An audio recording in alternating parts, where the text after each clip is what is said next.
den, vážení účastníci, opět studia. Vítám vás na distančním náročném studiu, ke kterému jste se přihlásili. Především vás chci poprosit, abyste se dnes vůbec ničemu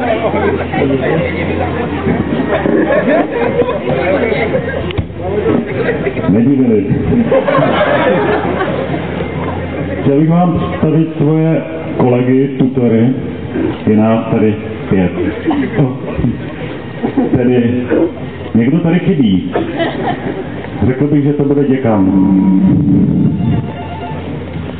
Je na čase, abychom děkana pozvali mezi nás.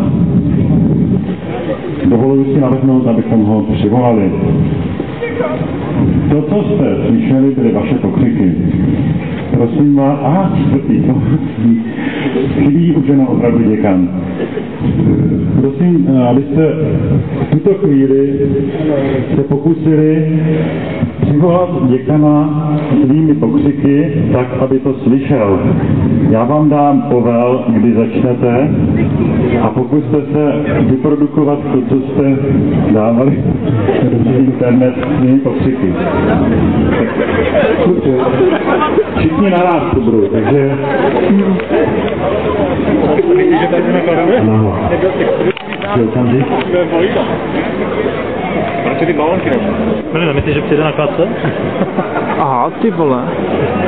Nevím, tady to šluptají,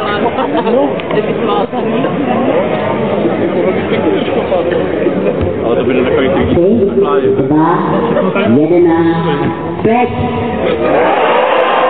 Tak jdem, ne?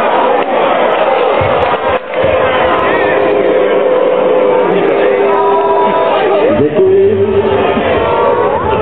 Bylo to opravdu důstojné, myslím, že pan děkan to musel slyšet a měl by tudy tedy přijet mezi nás.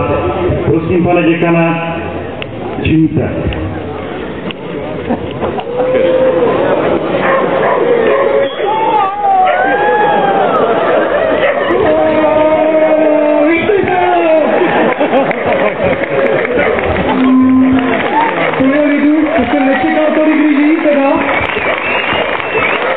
Vážení studenti, vážení kolegové, vážení hosté, já bych vás také rád přivítal tady na tomto studiu, které je první vysokou školou v přírodě.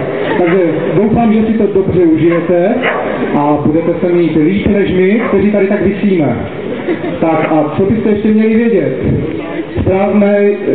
Správný začátek začíná a já se podívám kým. Prosím, aby zaznělo to, co musí zaznít, aby jsme mohli začít celé studium. Takže prosím, předávám slovo.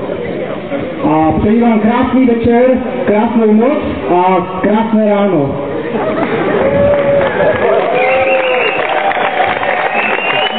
ho dálkově odpálit.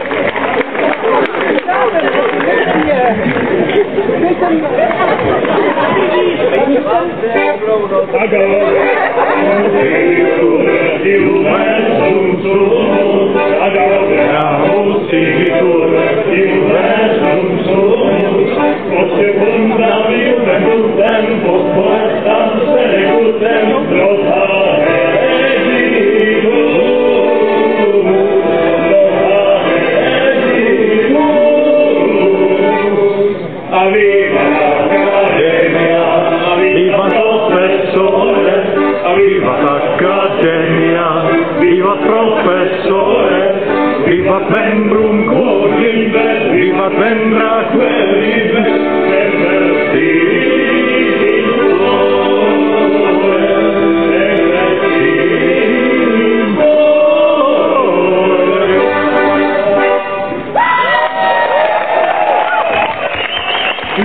Výborně. A nyní se chodte toho, co máte v instrukcích. Je to jenom na vás. A vy mi to přidáte, ne? Nebo co? Máme něco v instrukcích.